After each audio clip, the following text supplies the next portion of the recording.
Dave Larson here with Steve Blye, architect for Legat Architects, and we're here in a new edition of Glenbard West High School. Glenbard West High School was built in 1922, had a number of additions, and this was completed 2 years ago, and I'm so excited to compliment you, the architects, Legat, for a key award that you guys just received, Excellence in Masonry Award.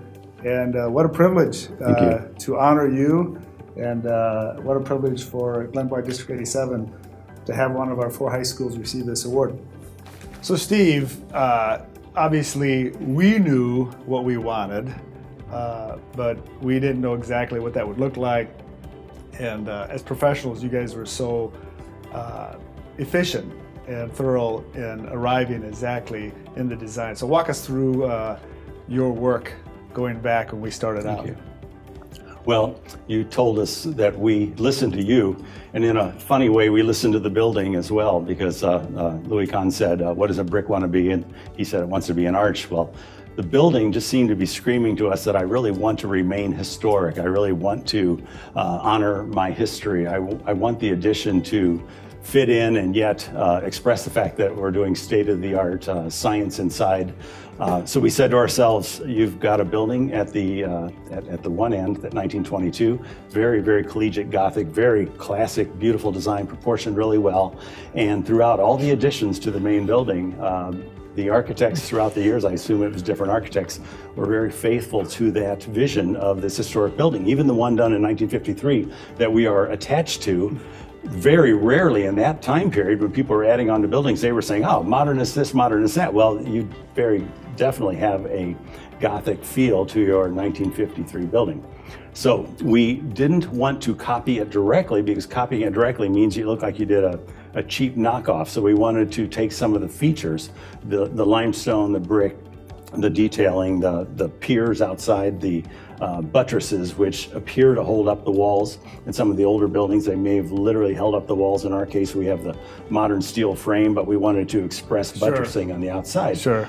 So we said to ourselves, well, number one, we're going to put some buttresses to help express the continuity of the design with the rest of the school. Number two, of course, we're going to use limestone. Now, just an example, had we used limestone right out of the quarry, it would have been bright white and glaring and stood out separate from the rest of the school. So we used something called cast stone, which looks like limestone and is tinted to look like older limestone. So it made it fit right in from the beginning.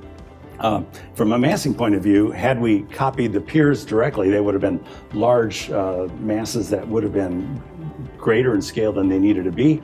We tried things like rotating them in different angles, and we did a 45-degree angle. The piers are a little smaller, more delicate. They still step down and have the proportionality, but they catch the light in a different way. So when you've got a facade with a certain amount of daylight on it, the pier will be at a slight angle and it'll appear. It will show up with a different kind of appearance. Interestingly, we had fun with those piers. We were marching them along the building. When they came to the corner, they became a double pier, which suddenly expresses the corner of your building in a really nice way. I would be actually just curious, was there any point in time that you considered other materials? There's so many, with engineering and technology, there's so many other materials, many of them natural, that could have worked. Talk through that discussion that you guys had. Yeah, we had a brainstorm, and it's very often in traditional European architecture, in many places in America, you'll say, I can't meet the quality or the exact detailing of this building, so I will try to do something vastly more modern and vastly different and stand out and intentionally express that. We did talk about it. We had a brainstorming session, thought about different things, and we said to ourselves, really, we don't think we think we can actually match the building in its scale and character and be true to those details, and yet do it in a way that have modern features that it's from a distance, it'll blend in beautifully, and as you walk closer and closer, you'll think, wow, it's a little more modern. There must be something going on inside. And then you realize that you actually are next to a modern building. And walking inside is clearly a very modern building that doesn't even try to look historic. So yes, we did. It was a little short-winded, and maybe I pushed a little hard saying that I think it should remain historic, but the team definitely had strong opinions on looking at all the options, and we did. Yeah. for a reasonable amount of time. Well, that's good because there's a lot of traditional people in this community. So you saved me from a saw lot of that. angry phone calls. The traditional masonry work was really beautiful and blended in well. Yeah. Thank you. Great.